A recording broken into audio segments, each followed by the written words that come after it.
Good morning, PJ. Thank you for joining me today. You're welcome. Thank you. I just thought I'd give you the opportunity to introduce yourself first before we kind of get chit-chatting, because I think we've spent the last half an hour off screen, kind of putting the world to rights and everything before we've even pressed record. So I'll hand the floor over to you. Thank you. My name's PJ. I'm the founder of Rephrase, an organisation that provides healthy relationships and sex education without the awkwardness, and I love it. So Rephrase is all about basically creating space and opportunity to have these conversations that often people don't want to have. It's about empowering young people to be critical thinkers and develop healthy relationship behaviours. Rephrase works with independent schools, state schools, the YMCA, Exeter, Devon and Cornwall Police, domestic abuse survivors, parents, teachers, and youth groups currently.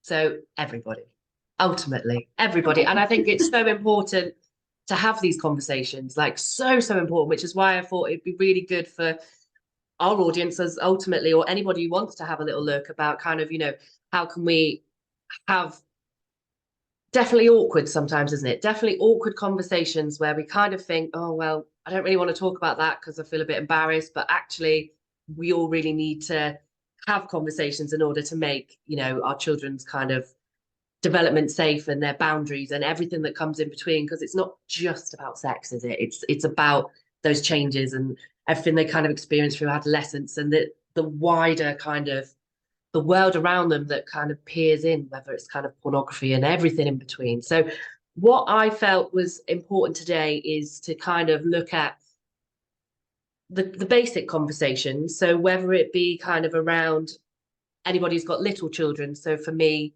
it was always very important to speak to my daughter about her body parts in the correct manner and it not being, there's lots of different names for a vagina, isn't there? So like the little girls, I don't know, flower, daisy, lots of different names. Foo, yeah, that's the one ultimately I used before. Yeah, that is it completely. And then it was at a certain point where you read these kind of terrible news articles and things that go on in the world where it's like, right, actually, I don't want my child going into school and trying to, explain what's happening and it just not being picked up because she's just not using the right terminology. So there's a lot of kind of fear mongering around it, but actually the importance is just on a scale that's unprecedented, really, isn't it? And I think when we met originally with my work that I do in schools myself, it was kind of like, wow, like, oh my God, we need you in abundance. There needs to be like so many of you up and down the country, everywhere, and doing your thing. So I really appreciate you coming out over to my Zoom and joining me to kind of explain. So I want to kind of hand over to you really, and just you can guide the way for our conversation. Okay, so I'm going to share a few bits and pieces with you and your audience. I hope it's helpful and that your parents listening will feel a little bit more empowered and brave by the end. So the first thing is to recognise that talking about relationships and sex ed is about safeguarding. Ultimately, it's about physical, emotional, and psychological safeguarding. We want the best for our children, and we can do that by having these conversations. So it's really, like you've mentioned, the body parts. It's really important because this is an arm and a limb. We have no issue discussing that, but when it comes down to those bits, no one actually wants to say the words. And I heard a situation so sad. A year 6 child went to school and said to their teacher, "Oh, my uncle wants to eat my cookie," and the teacher said, "Great, it's really good to share." And that's a massive safeguarding red flag. But because of the lack of understanding of that terminology, it was missed. So it's fine to have pet names as a family, but really important to make sure that your children know the correct terminology. Basically the vulva is the outside part and the vagina is the internal corridor. Lots of people, including adults, still call the outside bit vagina. So it's just clarifying all that kind of thing, really. It's also about that shame and taboo that's there. I mean, we've got generations where people haven't wanted to talk about this stuff. So you end up in a cycle where the next generation has their children, they don't really want to talk about it, it's kind of missed. And so the cycle repeats. And so now we find ourselves in a stage where basically young people they've got questions all the time, every day, but they're turning to porn or their peers for education. So the question is, if we're not talking to our kids about this stuff, we have to ask ourselves, who is? Yeah, and that's so relevant. Even a conversation I had with a friend maybe 2 weeks ago, and our children are age 11, so they're about to go into kind of secondary school, which is again lots of questions about life and then new conversations that arise at this stage onwards. And she asked her mum a question. I think they've got a very open relationship, as in, you know, questions are absolutely okay. But at the point that she asked this particular question, they were surrounded by their younger cousins and stuff, so it wasn't appropriate. However, because it wasn't necessarily relayed that we'll have this conversation later, she disappeared. And then because she was quiet, obviously mum then went to go find her, and she was on the laptop and she'd Googled whatever the question was. And then obviously Google, as we know, comes up with an array of all sorts.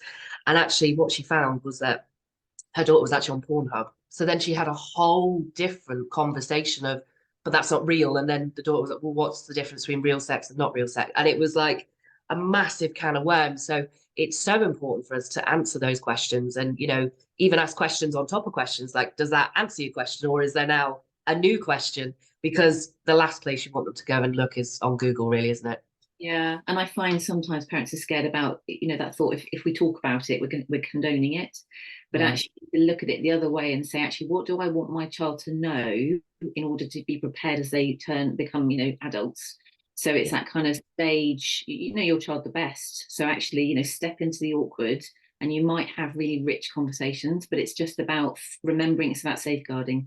I think that takes the pressure off a little bit as parents, because that's so important. It's beyond important. So actually, whatever baggage we might have from our own experiences or societal, cultural, religious beliefs, whatever it is, we know we have to put our children first and we want the best for them. So it's giving them the tools, having the conversations before they need really to know. So in terms of healthy relationship stuff, it's about them having what they need to know before the emotions get involved. Because when they're in the moment, so it Yeah. really is. It's not rushing. It's not giving them too much, but it's just that drip feed approach. And I kind of view it like scaffolding. So you're building all the time, and you're increasing their knowledge bank. But it's very much like a slow cooker approach, not microwave cooking.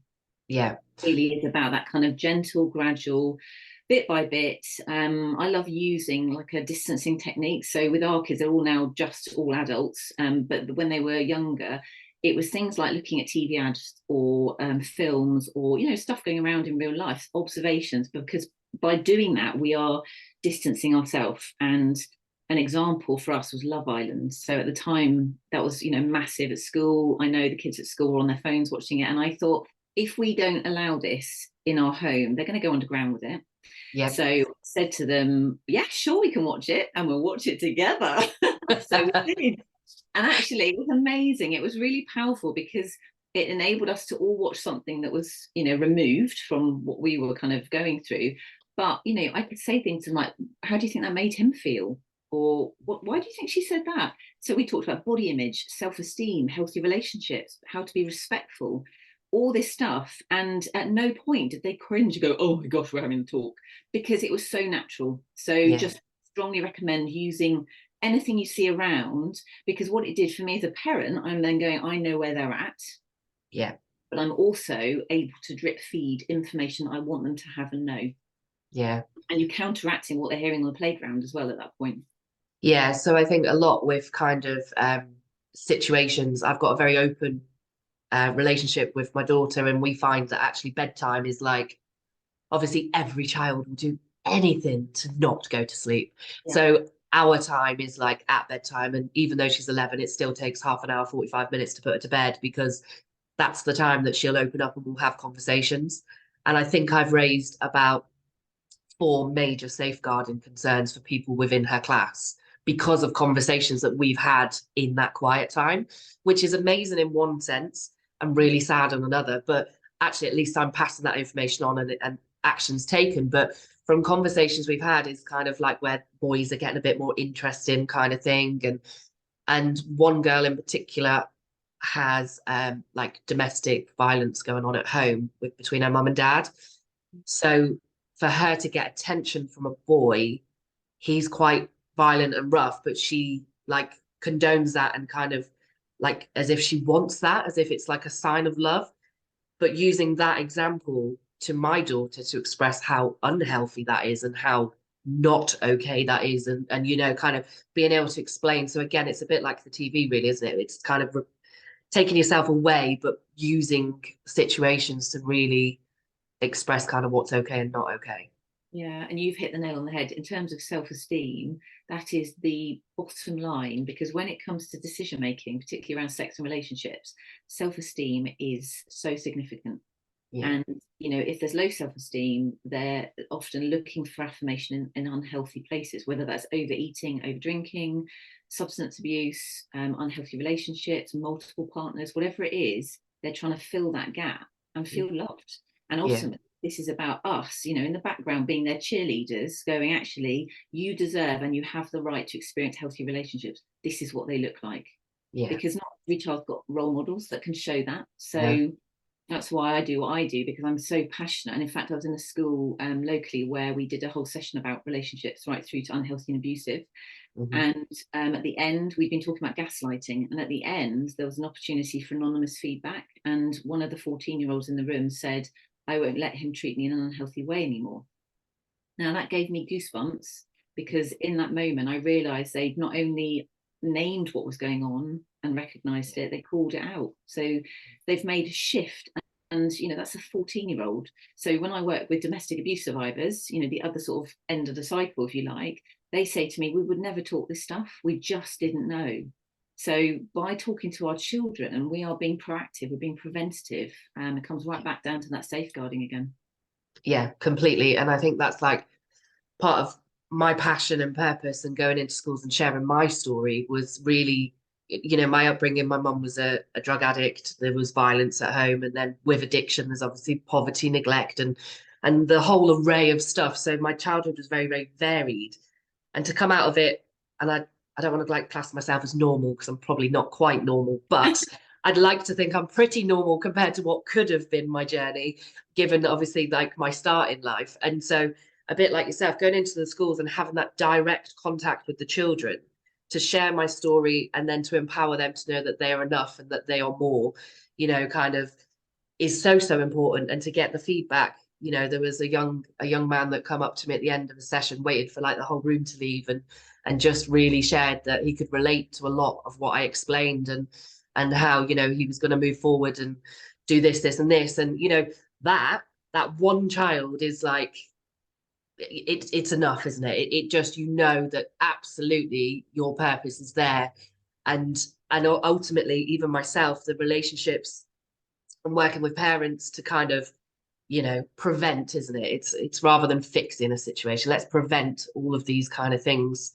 And we can't prevent it all, but we, as many people as we can empower and share information, even like this video today, hopefully that can impact even one person. And again, it's just kind of doing what we do, isn't it? And it's so, so important. And remembering, as parents, even if your child eye rolls at you, that means they're listening. Yeah. Good. Yes. It Yeah. may be awkward, they may appear not to want to know, but there's research from the Sex Education Forum that shows 70% of the teens they interviewed and young adults, basically, they wanted to know more from their parents about sex and relationships before they encountered anything like that. And that's So, massive, isn't it? yeah, 70%. they Yeah. they may not make it clear, they may not make it obvious, but they are desperately wanting information from a safe, reliable place, somewhere where they're not going to be judged or reprimanded. So it really is about removing any baggage we might have from our experiences and past, and actually saying this is so important to create this safe space for them to ask those questions. Yeah. Because, like I said, if we're not filling in the gap, then they are likely to turn to porn, and they're Yeah. going to get a really distorted view. I mean, learning about sex and porn is like learning to drive by watching the Fast and Furious or Mario Kart. It's never going to end well, is it? So it's about a No. real, let's have the conversations and just empower them, help them be critical thinkers with whatever they look at, because whether we like it or not, they are, kids as young as 11 and some as young as 7 are being exposed to porn by accident. Yeah. So they've got no frame of reference at that point. So there's a real distortion about what bodies should look like, and what sex is like in real life. So it's so important to have these chats. Yeah, even again in our bedtime chat the other night, I've come to the argument and caved on the TikTok side of things, because it's been a firm no-no. And so we've got a week's trial. 1 week. We'll see how it goes. But she was watching YouTube shorts and whatever else. So it's kind of like the same thing, isn't it? And then I had to explain to her like how it all works and, you know, algorithms and this, that, and the other. And it's a whole different kind of minefield, but it's it's what they see and then can't unsee, isn't it? And even, you know, as a generation, and even if you've got parents that have been in like long-term relationships, like dick pics and sexting and that kind of thing isn't necessarily what my parents had, let alone grandparents or anything else. And then, you know, kind of what that is and what, you know, how much trouble you can get in from that. But even whether you're on like TikTok and then the filters that come into it, we literally were discussing filters and it was like, look at the two, but this one, as in the filtered one, this is why so many people are like not necessarily just depressed, but have so many issues around their self-image because it's not real. And she literally said, is that why such and such has like Botox and filler and this, that, and the other? And I was like, yes, because there's so many of the filters that it's like real life is distorted to think that we need all of this false stuff to like look like a filter, which just isn't right and isn't true. I did a workshop around self-esteem, social media, and body image in a few schools recently, and they it was years 10, 11, and then sixth form. So they're all slightly different stages, but the significance was, and the thing that shocked them was the amount of filters and the fact that now people are not going to plastic surgeons saying, "Oh, can you just fix the bump on my nose?" They're taking filtered images of themselves and saying, "Can you make me look like this?" So, and I showed them even images of models. Models don't look like themselves. Even a plus size model who is paid because she's bigger, beautiful, not massive, but bigger in the modeling world. Yeah. And she was edited down to be slimmer. So I said to them, how do you think that makes her feel? She goes to work every day being paid to be the size she is, and then Yeah. she's not quite good enough. She's Yeah. not quite beautiful enough. And the beauty standards is always changing. So how exhausting is it that, you know, we've got generations trying to keep up with that standard? And it's the same for men. You know, you look through the history of the male, the desirable figure of a man. And actually now we've come up with the dad bod. So it's Yeah. kind of like the athletic frame with a little bit of a tum. So it's always changing, isn't it? So it's, yeah, it's exhausting. It is exhausting and it is just never ending, isn't it? And again, it comes down to that communication and open communication of, you know, making the your home or a particular time, like for us, it's bedtime, where it is that safe space to explore and having an interest, I think, in your child's life. You know, you get in the car, it's like, oh, how's school? Yeah, fine. Oh, okay. You know, it's like, you know, you're going to get, yeah, fine, or it was boring, or, you know, but it's like digging in a bit more, isn't it? It's like knowing their friends' names to be like, oh, well, how's so and so today? And oh, well, what's the drama with such and such? Like, I'm I'm probably as if I'm a little person in the school with her because I probably know the ins and outs of everyone's kind of situations. But that's only because I try and use my time with my child to be interested, have, you know, kind of that impact where she is happy to then open up and explain stuff or ask questions. And I know not everybody has that. And that's kind of the hard part, isn't it, really? And that's where I guess, you know, your work going into schools is so, so important because it's reaching those children that wouldn't necessarily have the opportunity. Top tip for asking questions is to say an open-ended question like, tell me about your day, because that's a bit different than saying, how was your day, when they can just grunt back at you and go, yeah, all right.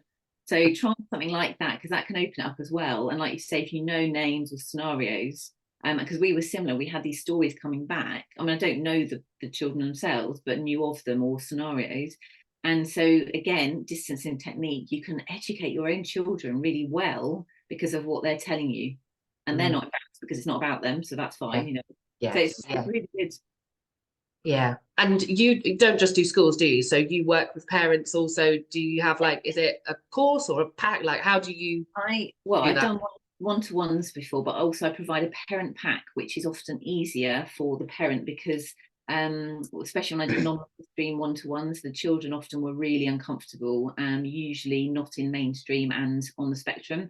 And the parents know the children the best. So what I basically wanted to do was empower them as the parent.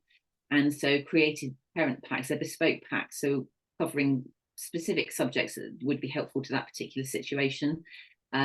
Some of them got activities included, and so it's just this mixed bag. But the idea is it's a bit like having me holding your hand as your Yeah. child enters into puberty and then beyond, and it's a resource you can go back in and check with and just use as and when. It's just, there's lots of tips in there.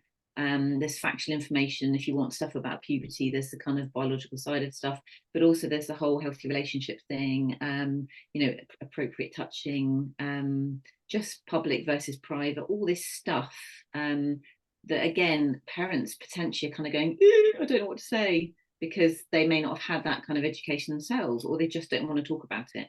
So yeah, it's a resource that's very dynamic in that it is bespoke, it can change, and that's what I tend to use as a bit of a backup support, and the parent can just kind of dip in and dive, and there's also sections for the young person as well, so specifically stuff for them to do, some activities and things and information that they can read if they want to on their own, or read together, and there's stuff specifically for the parents as well.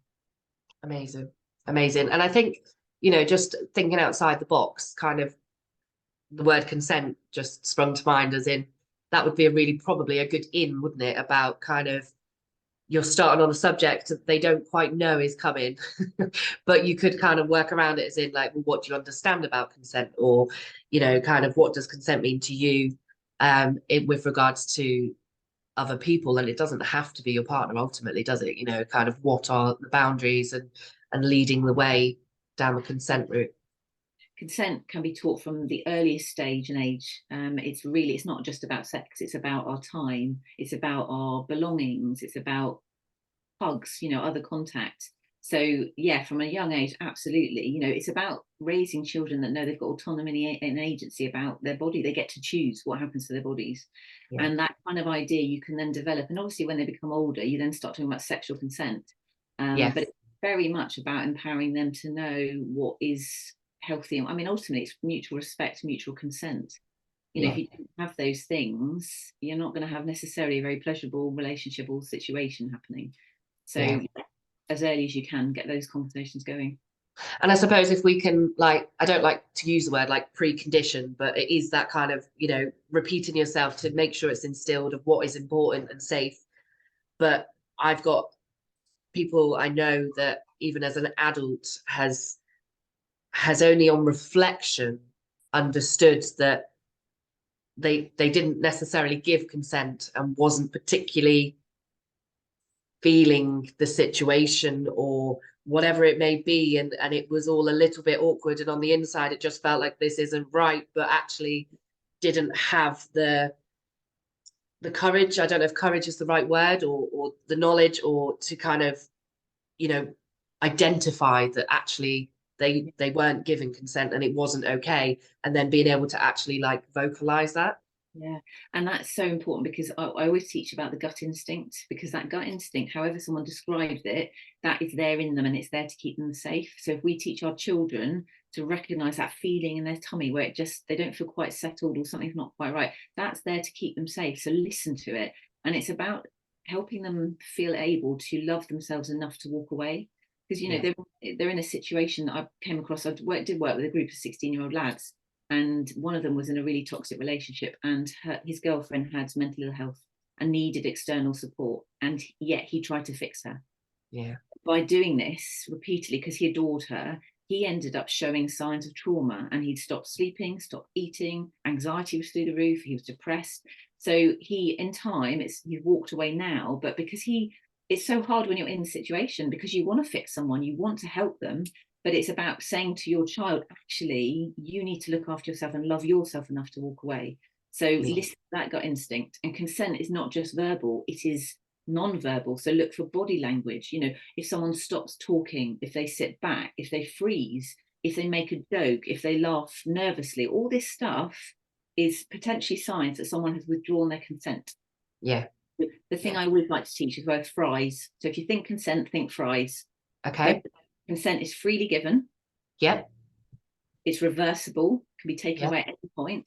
It's informed, so the people involved know potential consequences as well. It's enthusiastic, not just verbally, but non-verbally. So look for the body language. And it's specific to a time. So if someone hooks up with someone, last weekend, and they see each other next weekend, that does not mean consent's been given. No. Nor does it mean consent's been given if you are already 16. Or Hmm. if you've done something once before and there's this expectation that therefore you'll do it again. So consent is specific and it needs to be gained. It's about permission giving and permission seeking at the end of the day. Yeah, and I wonder, like I do wonder, kind of where where is this information? Like realistically, like is it standard in school, like as part of the PHSE curriculum? Is it kind of, do they discuss consent and kind of in depth? I don't know if I'm necessarily privy to the most recent kind of. I don't recall any of this in like school education myself. It's just crazy, isn't it? It's really Yeah, it's in the so current important. curriculum. So it's there, it should be being taught, but every school's different. So, if you've got somebody who's kind of signed up to teach history perhaps, and they're now doing RSE, they're not necessarily going to feel comfortable. That will impact the way it's delivered and it will impact how the students hear it or not hear it. Yeah, You might have someone who's completely passionate about the subject, and so they go into the deeper levels of consent, but it is there and it should absolutely be being taught as part of how to be safe and healthy in relationships. good.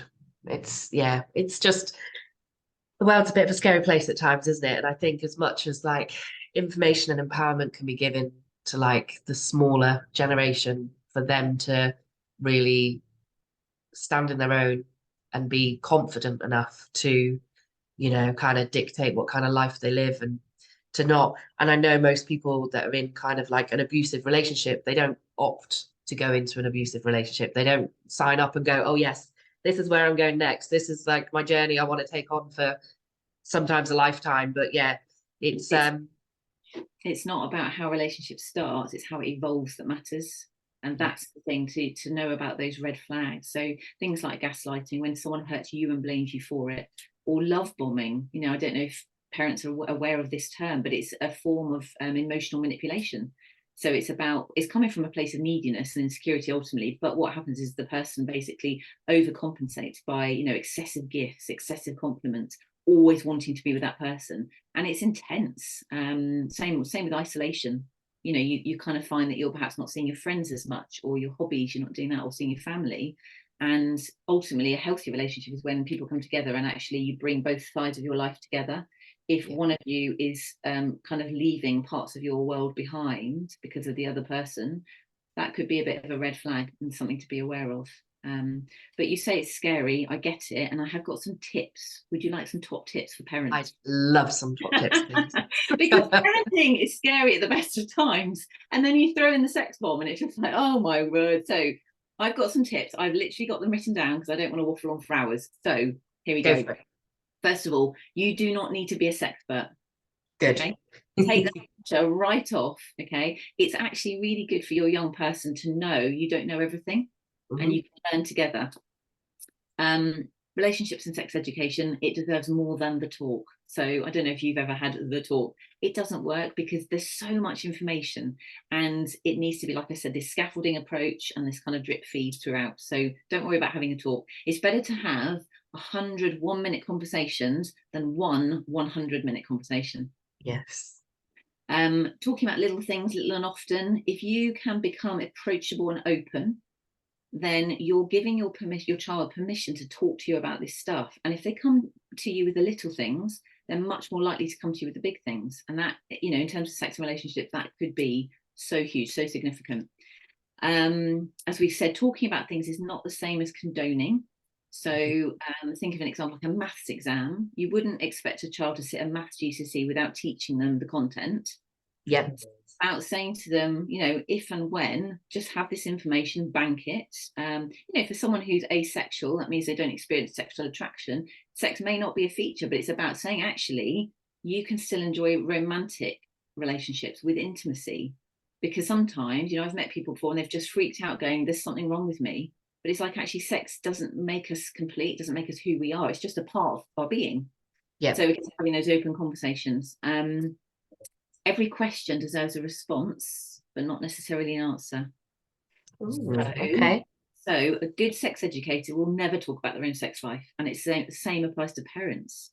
And therefore, we shouldn't expect our kids to talk openly necessarily to us about theirs. They may choose to, Yeah. but it's about respecting boundaries. So actually saying, if they've asked a question and you're not sure the answer, go, That's a really great question. Thank you. I will get back to you and make sure you do, because then you're giving them permission. Again, you're not saying it's taboo and it's off the record. It's Yeah. just okay to do it. Never make assumptions. Now, this is really hard when we're parents because we often make assumptions, don't we? Yep. We have to know exactly what's going on and be in control.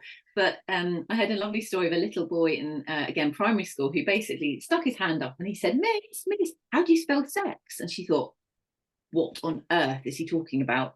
And he said, I've got in, but I can't spell sex. And they've been learning about mini beasts. So he wanted to spell insects, that's all. Oh, okay. Yes. As parents, we can jump to those wrong Yeah. conclusions and make assumptions, and it just blows out. So it's really important just to have that kind of openness to really hear what our children are saying. Practice certain words. So this is a brilliant, I love this bit of homework. I've given this to all ages. Okay, so Yep. write down all the words you can think of to do with sex. Yep. all the words to do with body parts. Okay. And I will guarantee there'll be at least a couple which will make you gonna go, ooh. So what I want you to do then is read it out loud. And when you get to those words that make you go, oh, they're the words you need to practice. Okay. So by doing this, by becoming more comfortable with our words and terminology, when we have those conversations and we have a complete poker face because it's all fine and we're really comfortable, again, we're saying to our children, this is okay to talk about. The minute we react a bit bristly or we just don't want to talk and we shut down, we're saying to them, this is not a topic that we should talk about. So then we create more shame and more taboo, and they go underground and they look for other resources. I do. I mean, I'm not sure if it's the best advice, but on a personal level, I always find when you're in a car is a really good time, even with my husband, to have those conversations because no one can go anywhere. Even if it gets like awkward, heated, anything, you're confined to a small area that you just need to kind of talk about it. And because you're driving, your eyes are on the road. So you don't necessarily, it feels less awkward and it takes away a pressure. So I have had a few conversations where it's been in the car driving. Yeah. That was one of my tips, because no eye contact is really helpful, because no child wants to be like this with their parent, do they, when they're talking about sex and relationships?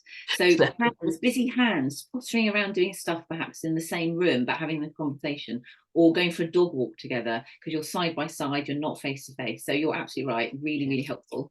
We've talked about natural opportunities like watching TV, adverts, that kind of thing. Listen to understand, not to respond. So we have 2 ears and 1 mouth for a reason. Yeah. And again, as a parent, it's very easy to try and jump to that wrong conclusion. So what we need to do is really listen effectively. So the minute we start, I don't know if you can relate to this, but when we have a conversation with somebody, when we start thinking about what we're going to reply, we've already stopped listening effectively. So it's about actually, when our children are speaking to us, really listen to them. Be an effective listener. Don't start thinking, right, I'm going to say this in response. And sometimes it's just about literally hearing them out. Yeah. And also asking, do you want me to give you a response? Are you just talking at me because you want to get this off your chest, or do you want an answer? Because I think as parents, we do know best, don't we? Most of the time. And it's so easy, like you say, it's not necessarily the listening part, is it? It's the, oh, well, actually, I've got, this advice or that advice. And sometimes they don't want the advice, do they? They just want to vocalize the situation or something or other. Yeah. And there's a natural instinct in us all, I think, to try and fix things. Yeah. So particularly for someone who's a verbal, expressing verbally, they want to just process it all. You might then go, right, okay, well, now I can respond. But actually, sometimes they just want to be heard. Yeah, absolutely. And that's hard. That's really hard as a parent to sit back and go, okay, I'm just going to listen. But actually, that's really important for that child to feel heard, and it helps them think about what they're thinking and, knowing what they're wanting and how they feel about something, and absolutely offer your input. But it's giving them that choice rather than telling them what they should be thinking or doing. Yeah. Asking, do you want my advice, or you'd rather just shut up and drink my tea quietly? Yeah. I think whatever the conversation, it's just about having that chat with respect and care and not being judgmental, because the thing that I've learned is very much that you kind of expect, I think initially, that your children are going to be mini yous, But actually, as they grow up, you realize they're just unique human beings, and you'll influence them to a point, but they're still individuals who are going to live their life. So we as parents need to give them roots, and we need to give them wings, and be okay with that, which is, it feels uncomfortable sometimes because you just want to kind of protect them and not let them fail. But sometimes even loving them enough to let them fail is something we need to do, but always being there on the sideline so they know they can be there, they can talk to us, we're a safe space. Yeah, definitely. Definitely. And I remember even going back to when I was 18 and my boyfriend at the time was 30 and my parents were not happy. Now, realistically, I look back and think, okay, I get it.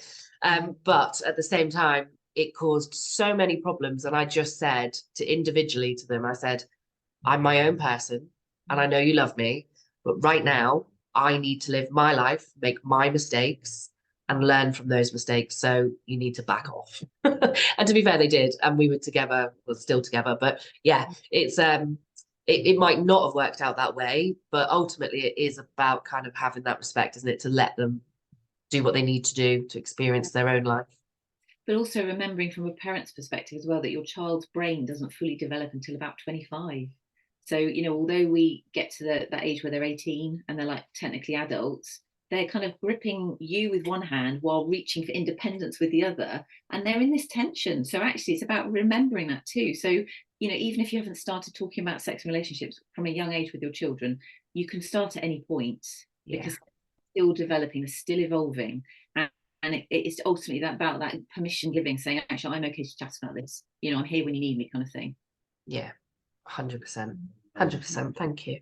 Thank you. And I think, yeah, just it's a minefield, but it's also not, isn't it? Because you can keep it in such basic terms and let kind of natural conversation flow and, yeah, just kind of, like you say, constant. I try and explain things like Lego, like trust is like Lego. So you've got no tower to begin with, and then bit by bit, you're kind of building this Lego wall of trust. And that, I think, can be said about that trust, respect, open communication. It's all just the little blocks, isn't it, that kind of build that kind of wall of resilience. It's like the 3 C's. So we've talked a bit about communication and consent, but there's connection, which often people don't think about. But connection is that level of intimacy where those kind of the building bricks are there in a healthy relationship. And I don't know if you've seen Avatar. Have you seen the film? I have, but many, many, many moons ago. So there's obviously the second one's come out more recently, but in there they have this beautiful expression, which is "I see you." Okay. And by that, they're saying, I see you, I really get you. And they have this kind of intimacy and connection with each other. So when you're in a relationship, one of the checking mechanisms to know, am I happy? Is this healthy? Is to check in with yourself and say, do I feel seen? Do I I feel like that. heard? Do I Yeah. feel valued? Because whatever happens to us, whatever happens, if someone says something to us, that doesn't change our self-worth and our value. Like a £10 note, you can scrunch it up, you can fold it up, you can stick it in your armpit, whatever. It's still worth £10, and it's the same principle. So we also encourage our children to be around people who value them for who they are, who are not trying to make them change. Again, it's just that, it's literally like being a cheerleader from the sidelines. Yeah. Can I get some pom poms? Love that. I won't go along the dance routine. I'll just get the pom-poms. Yeah, I did say to my daughter the other day, there was a bit of a saga at school, and I was like, I'm coming into school tomorrow. I'm going to speak to the teacher, blah, blah. And then I went, actually, it depends. I'll see the kids first or the teacher, whichever one. And she was like, do you have to? I was like, okay, do you not want me to? Because then I had to step back from that emotion. And she was like, you're just embarrassing. And she went, but okay. And it is that cheerleader, isn't it? It's like, kind of knowing when to step in, but also that permission to kind of step into and keeping that trust, on the safeguarding sides where I've had to go into school. I didn't want to break that trust with my daughter. And I've had to then explain to her that sometimes in life there's things that we have to protect other people. And it's not very often, but there will be occasions where sometimes we've got to then, allow that support and help to be kind of found and seen, but without breaking that trust and connection and communication that we had. So it's an ongoing struggle, isn't it? It's an ongoing struggle, but hopefully with a bit of empowerment, encouragement, and even kind of parent pack or whatever it may be, that support to get you through, then we're just building a better kind of resilience and foundations for our children to have a happy, healthy life, whether it's sexually, just relationships and connection in general. So yeah, so thank you. I really appreciate your time today. And I'm sure anyone who's listening will definitely pick up a tip or two. And where can anybody find you? So if someone wants to kind of reach out. So you can find Rephrase, www.rephrasesw for southwest.co.uk. And on there, on the website, are all the social media handles. So you can connect in different ways. But yeah, be happy to chat. Thank you. Well, thank you very much. I will get this all technologically loaded in whatever way, shape, or form and get it out there to the wider world to hear and to see, because I think it's very much needed. So yeah, thank you, PJ. I will sign us off.